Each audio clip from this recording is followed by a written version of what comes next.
DD किसान, बदलते भारत की शान।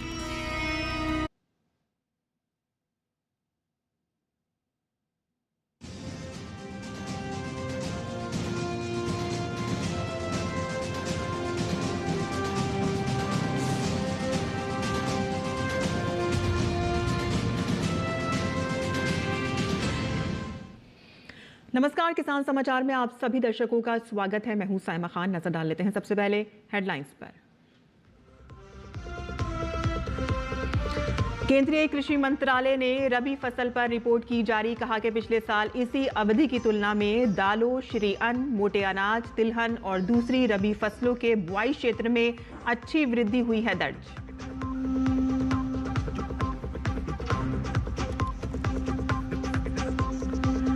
इफ्को साहित्य सम्मान 2025 कथाकार मैत्री पुष्पा को किया गया प्रदान। तो वहीं इफ्को युवा साहित्य सम्मान 2025 अंकित जैन को किया गया प्रदान।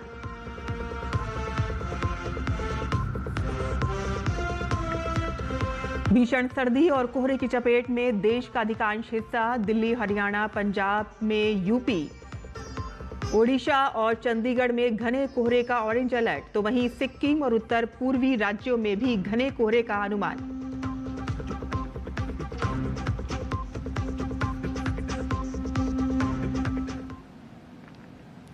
समाचार विस्तार से।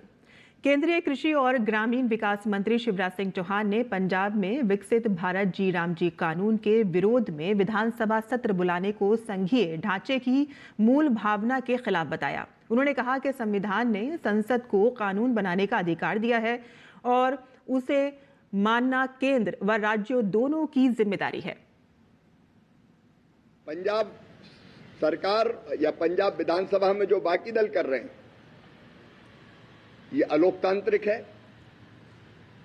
अमर्यादित है, संविधान की मूल भावना के खिलाफ है, ये अंध विरोध है। हमें तो केवल विरोध करना है, इसके लिए विरोध करेंगे।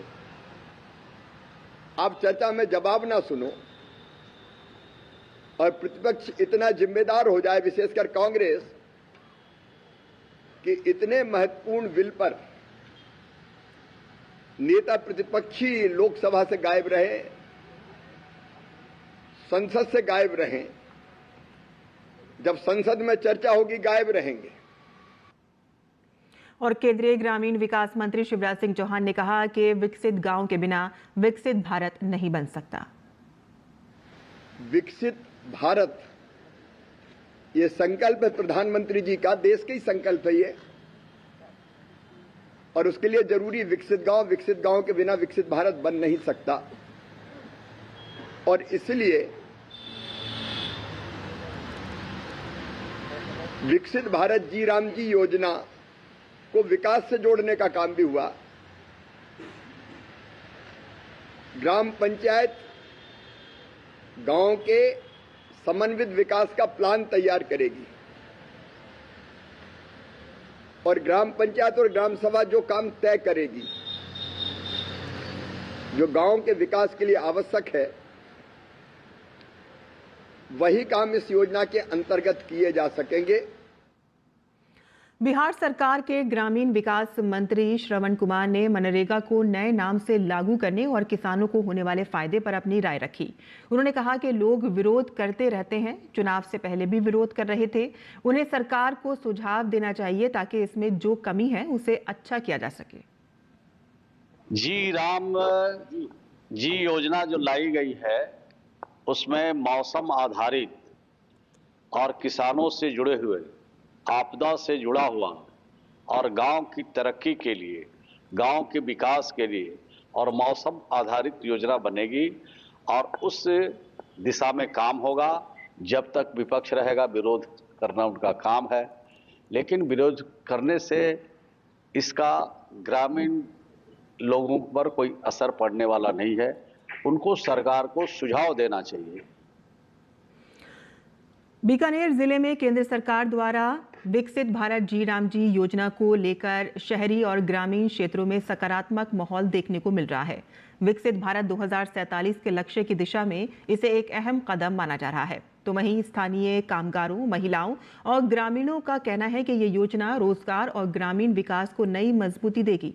ग्रामीणों के अनुसार ये योजना मनरेगा से बेहतर है और प्रति परिवार 125 दिन रोजगार की गारंटी भी दे रही है, जिससे आय की सुरक्षा बढ़ेगी और काम की तलाश में शहरों की ओर होने वाला पलायन भी कम होगा। तो वहीं गांव में ही रोजगार मिलने से सामाजिक और पारिवारिक जीवन भी सशक्त होगा और इसके साथ ही महिलाओं के लिए ये योजना विशेष लाभकारी मानी जा रही है।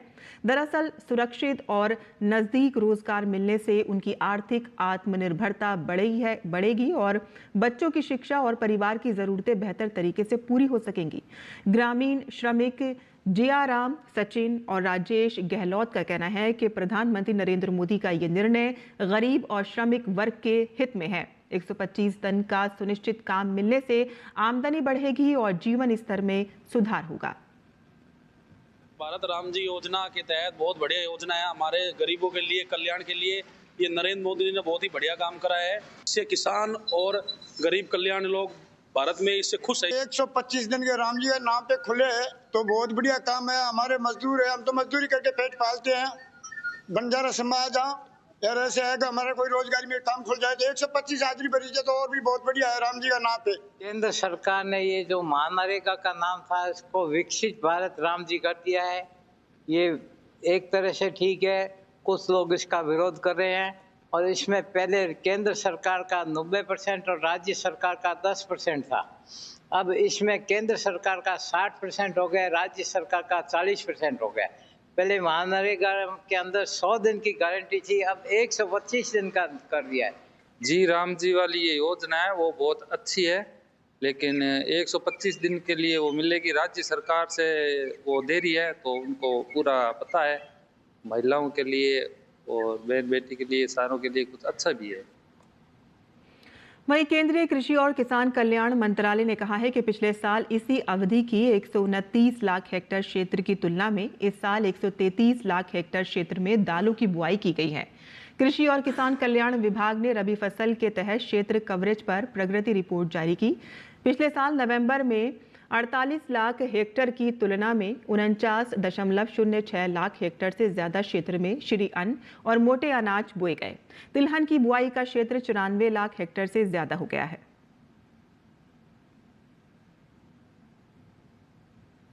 उर्वरक क्षेत्र की प्रमुख सहकारी संस्था इफ्को वर्ष 2025 का इफ्को साहित्य सम्मान वरिष्ठ कथाकार मैत्री पुष्पा को प्रदान किया गया। तो वहीं इफ्को युवा साहित्य सम्मान 2025 लेखिका अंकिता जैन को दिया गया।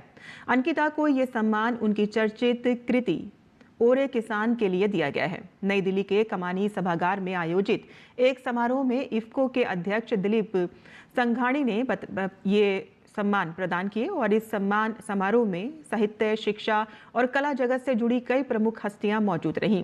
कार्यक्रम के दौरान मैत्री पुष्पा के साहित्यिक योगदान और अंकित जैन की युवा लेखन यात्रा की सराहना की गई। भारत सरकार द्वारा प्रस्तावित बीज विधेयक 2025 पर मंगलवार को जयपुर में राजस्थान के कृषि एवं उद्यानिकी मंत्री डॉक्टर किरोड़ी लाल की अध्यक्षता में समीक्षा बैठक आयोजित की गई। बैठक में बीज विधेयक 2025 के विभिन्न प्रावधानों, उनके व्यवहारिक प्रभाव तथा किसानों को होने वाले प्रत्यक्ष लाभों पर विस्तार से चर्चा की गई। डॉक्टर किरोड़ी लाल ने कहा है कि सरकार किसानों के साथ खड़ी है और बीज विधेयक 2025 से खेती में सुधार और प्रदेश की पैदावार में आशातीत वृद्धि होगी। उल्लेखनीय है कि कृषि मंत्री द्वारा इस वर्ष कृषि उर्वरक, बीज और पेस्टिसाइड बनाने वाले विनिर्माताओं एवं विक्रेताओं की जांच की गई, जिसमें काफी अनियमितताएं पाई गई और इसके साथ ही उन्होंने किसानों को आ रही परेशानियों को भी धरातल पर जाकर सुना और समझा। डॉक्टर किरोड़ी लाल ने सबसे पहले बीज में मिलावट करने वालों के खिलाफ सख्त कानून बनाने के लिए सुझाव दिया और अब जल्द ही उर्वरक और पेस्टिसाइड बिल भी लाए जा रहे हैं और बैठक में सवाई माधोपुर में आयोजित किए जा रहे अमरूद महोत्सव एवं उन्नत कृषि तकनीकी मेले की भी समीक्षा की गई। डॉक्टर किरोड़ी लाल ने आयोजित किए जा रहे अमरूद महोत्सव की विस्तार से जानकारी ली और उन्होंने अधिकारियों को महोत्सव में आने वाले किसानों से ठहरने, खाने पीने एवं ट्रांसपोर्ट की उत्तम व्यवस्था करने के निर्देश दिए।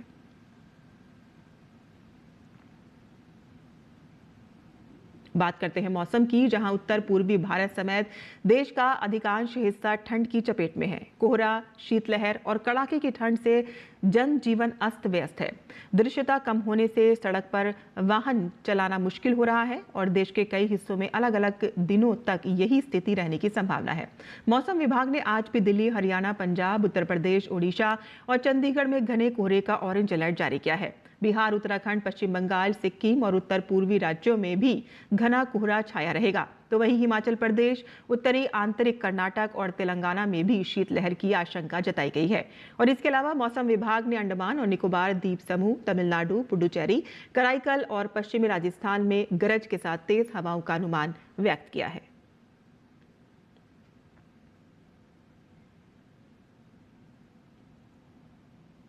हिमाचल प्रदेश में नए साल का आगाज बर्फबारी और बारिश के साथ होने की संभावना जताई जा रही है। मौसम विज्ञान केंद्र शिमला ने आज से लेकर 2 जनवरी तक प्रदेश में पश्चिमी विक्षोभ के सक्रिय होने का अनुमान जताया है और इसके प्रभाव से पर्वतीय क्षेत्र में हल्की से मध्यम बारिश और बर्फबारी होने की संभावना है। आईएडी ने 31 दिसंबर और 1 जनवरी को बारिश और बर्फबारी का येलो अलर्ट जारी किया है। मौसम में बदलाव के चलते तापमान में गिरावट देखने को मिलेगी और लोगों को शीतलहर का प्रकोप झेलना पड़ेगा। मौसम विज्ञान केंद्र शिमला के वैज्ञानिक शोभित कटियार के मुताबिक पर्वतीय इलाकों में बर्फबारी के ज्यादा आसार हैं, तो वहीं निचले और मैदानी क्षेत्रों में बारिश हो सकती है, जिससे प्रदेश में शीतलहर की स्थिति भी बन सकती है। हिमाचल में बड़ी तादाद में जो सैलानी हैं बाहरी राज्यों से, वो व्हाइट न्यू ईयर की आस लेकर आ रहे हैं और उनकी ये उम्मीद इस बार पूरे होने के भी आसार नजर आ रहे हैं। हिमाचल मौसम विभाग ने ये आसार जताए हैं कि 31 दिसंबर को ऊंचाई वाले क्षेत्रों में बर्फबारी हो सकती है। साथ ही साथ शिमला के अलावा चंबा, कांगड़ा, कुल्लू, मनाली और किन्नौर के जो ऊपरी क्षेत्र है वहाँ पर भी बर्फबारी के आसार जताए गए हैं। इसके अलावा जो मैदानी क्षेत्र है वहाँ पर तापमान में गिरावट आ सकती है। बारिश की संभावना जताई गई है। 31 दिसंबर, 1 जनवरी और 2 जनवरी को जो मौसम है वो करवट ले सकता है। आज रात से ही, 30 दिसंबर की रात से ही जो वेस्टर्न डिस्टर्बेंस है, जो पश्चिमी विक्षोभ है, वो सक्रिय होगा, जिसके बाद कल 31 दिसंबर को जो बर्फबारी है वो हिमाचल के अलग अलग इलाकों में देखने को मिल सकती है। हालांकि शिमला शहर की अगर बात करें तो शहर में बर्फबारी नहीं होगी। मौसम विभाग के मुताबिक ऐसे कोई आसार यहाँ पर नहीं है, लेकिन बारिश की जरूर संभावना जताई गई है। हालांकि शिमला के जो ऊपरी क्षेत्र है, जिसमें चांचल वैली है, नारकंडा है, कुफरी है, इन क्षेत्रों में हल्की बर्फबारी जरूर हो सकती है। व्हाइट क्रिसमस की आस में भी बड़ी तादाद में सैलानी यहाँ पर पहुंचे थे। पिछले 1 हफ्ते की बात करें तो हिमाचल में जो सैलानियों की आमद है, पर्यटकों की आमद है, काफ़ी ज़्यादा बढ़ गई है। शिमला शहर में ही करीब 90% ऑक्यूपेंसी होटलों की चल रही है और न्यू ईयर को लेकर ये 100% होने के भी आसार हैं। अगले 3 दिन हिमाचल में मौसम बदलने वाला है।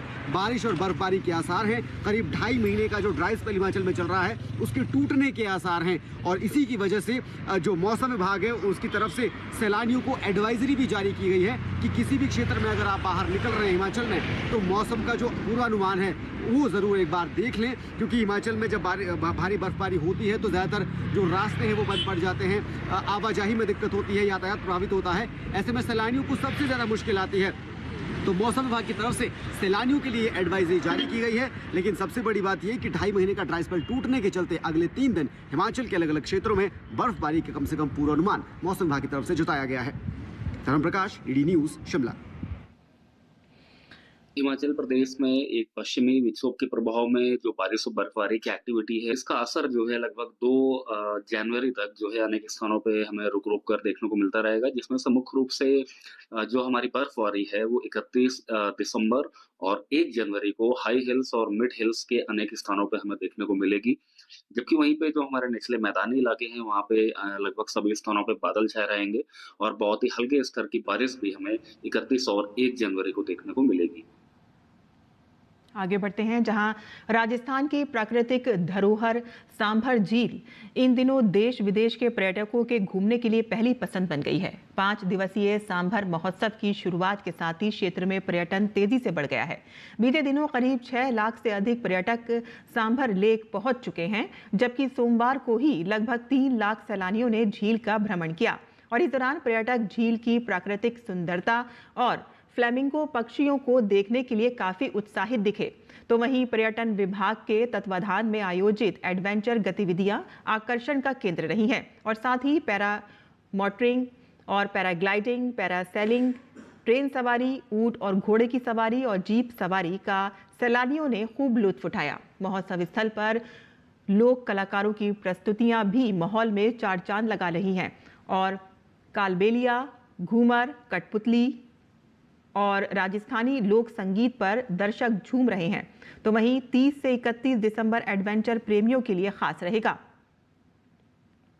और इस दौरान पैरा मोटरिंग, पैराग्लाइडिंग और जीप सवारी के जरिए सैलानी सांभर की प्राकृतिक सुंदरता का रोमांचक अनुभव करेंगे और साथ ही सॉल्ट लेक के बीच फोटोग्राफी और बर्ड वॉचिंग गतिविधियां प्रकृति के प्रेमियों को आकर्षित करेंगी। रात 8 बजे राजस्थानी लोक संध्या का आयोजन होगा, जिसमें महावीर नाथ भजन और लोक संगीत की प्रस्तुति करेंगे। हालांकि बढ़ती भीड़ से ये स्पष्ट है कि सांभर झील तेजी से देश के प्रमुख पर्यटन स्थलों में अपनी पहचान बना रही है।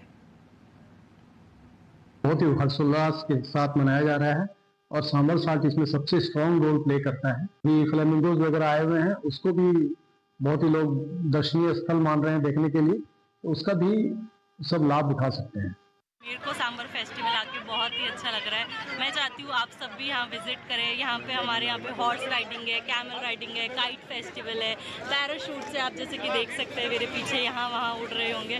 काफ़ी मज़ा आ रहा है। कलाकार बहुत सारी प्रस्तुतियाँ दे रहे हैं अपने यहाँ पे और मतलब यहाँ पे आके एक सुकून सा मिल रहा है कि हाँ यार मज़ा आ रहा है। इसके पीछे की तरफ उधर पैराग्लाइडिंग के लिए है, पैरा बलून भी है, हॉट बलून वाला भी है, मतलब बहुत सारी फैसिलिटी है। इसके अलावा ट्रेन भी चलती है, तो इसमें पूरा झील का व्यू दिखाते हैं अपने यहाँ का।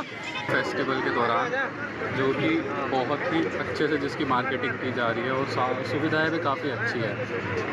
हमने अभी तक काफ़ी सारे एडवेंचर एक्टिविटीज़ वगैरह की हैं, जैसे ट्रेन राइड और ये बलून राइड, ATV राइड, और एक्सपीरियंस वाकई में बहुत अच्छा है।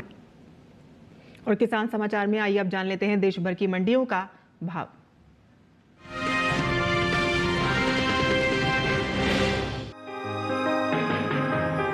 मंगलवार को ज्यादातर कृषि उपज मंडियों में सरसों के कारोबार में उतार चढ़ाव देखने को मिला, जबकि कुछ मंडियों में इस दौरान सरसों के भाव में कोई बदलाव नजर नहीं आया। एग्मार्कनेट के अनुसार गुजरात की राजकोट मंडी में सरसों के सौदे कमजोरी के साथ हुए। यहाँ 29 दिसंबर को सरसों का भाव 6,000 रुपए था। 30 दिसंबर को इसमें 125 रुपए की गिरावट आई और भाव 5,875 रुपए क्विंटल रह गया।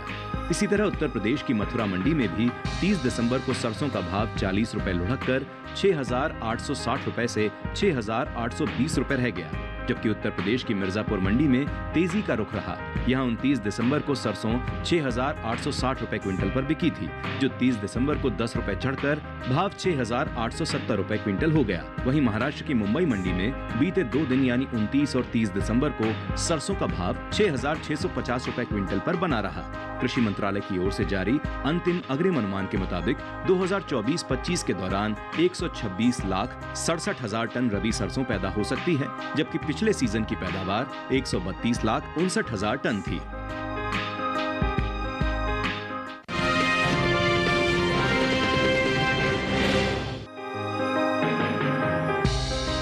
कृषि उपज मंडियों में इन दिनों चने की आवक सामान्य बनी हुई है।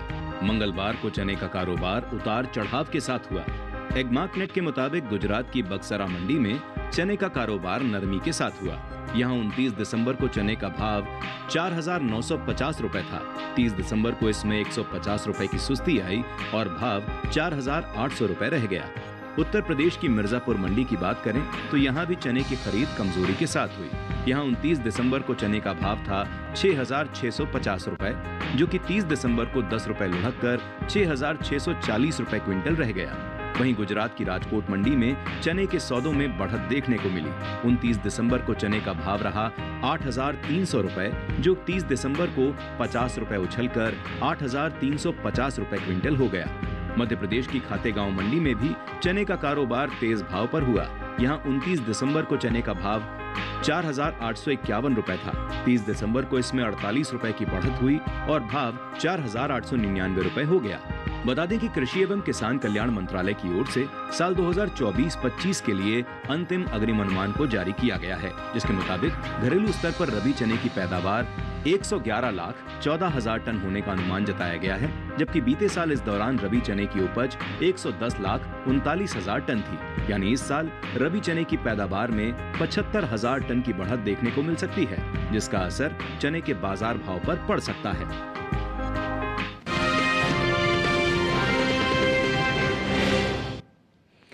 और मंडी खबर के बाद अब बात कर लेते हैं मौसमी खेती की। किसान इस मौसम में कैसे रखें अपनी खेती का ख्याल, आइए देखते हैं। नमस्कार, आप देख रहे हैं डीडी किसान। मैं हूं एआई कृष और आज हम भारत के विभिन्न राज्यों में होने वाली खेती किसानी से संबंधित सलाहों के बारे में पूरी जानकारी देंगे।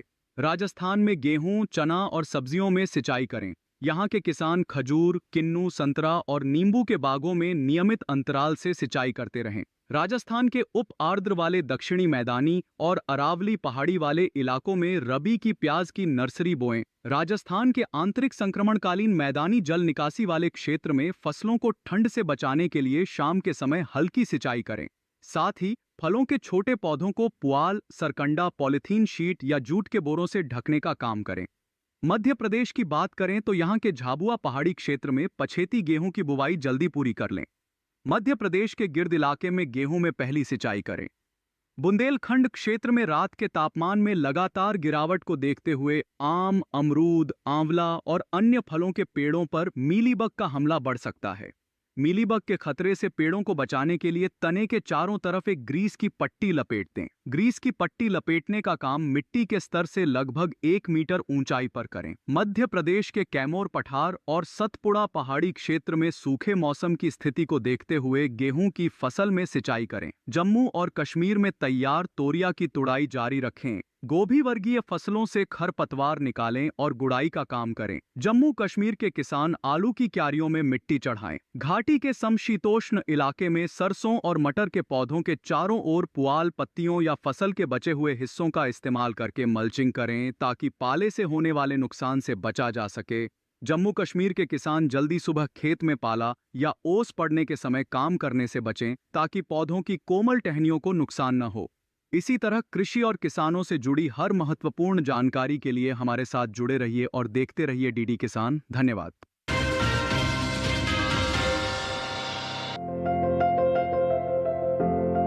गेहूं की पैदावार के लिए बहुत ज्यादा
और खेती किसानी के साथ साथ आइए नजर डाल लेते हैं कुछ और महत्वपूर्ण खबरों पर। खास खबर में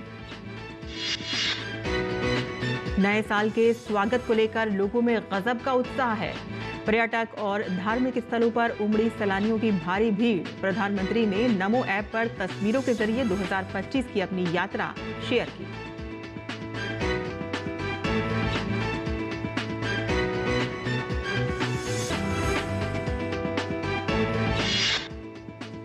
श्री राम मंदिर प्राण प्रतिष्ठा की दूसरी वर्षगांठ पर अयोध्या में उमड़ा आस्था का सैलाब। रक्षा मंत्री राजनाथ सिंह और यूपी के मुख्यमंत्री योगी आदित्यनाथ मुख्य कार्यक्रम में हुए शामिल।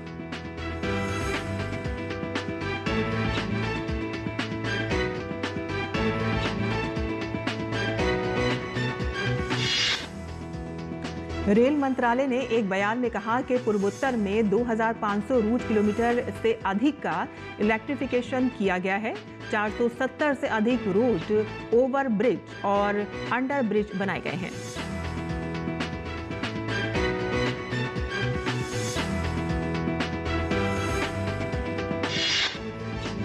साल खत्म होने से पहले भारत और न्यूजीलैंड के बीच मुक्त व्यापार समझौते पर सहमति बन गई है और जल्द ही दोनों देशों के बीच इस समझौते पर हस्ताक्षर किए जाएंगे।